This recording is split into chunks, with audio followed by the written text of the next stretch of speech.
Disk Archive. It's a backup format used in Linux. It allows for incremental backups. You need the DAR command line tool to extract it. I'm Evan Brooks, Certified Support Engineer. Let's extract it. Here's a professional insight. For those DAR files that absolutely refuse to open, I have an advanced, non-standard solution. We'll deploy that secret technique if the simple steps don't work. A DAR file is an archive created by the Disk Archive Utility, DAR KSI, a command line archiving tool. DAR archives are designed for backups and can include features like differential backups, compression, and error recovery. They are often used in system administration and data management tasks. DAR archives can be created and extracted using the DAR command line tool. The format supports features like slicing archives into multiple files, adding metadata, and verifying the integrity of the archive. It's designed for robustness and flexibility in backup scenarios. There's a direct software link between DAR and Disk Archive Utility by Dennis Corbin. Standard Windows programs often fail to correctly display all layers of the document.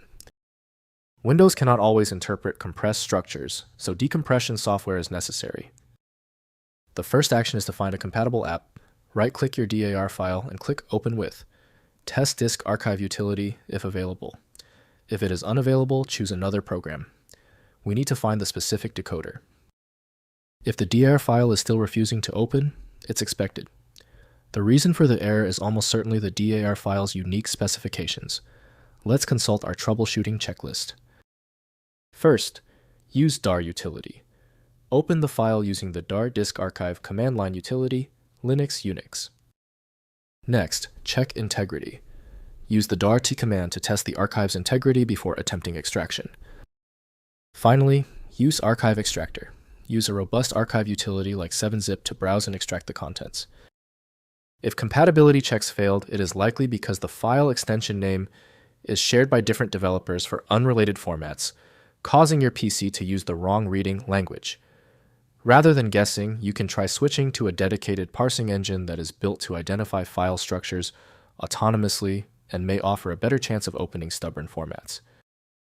Because the specialized software couldn't access your file, you need a dedicated universal solution. FileMagick is the one I always recommend. Visit filemagick.com for details. Thank you for being a subscriber. If you're new here, tap that button for more specific file format guides.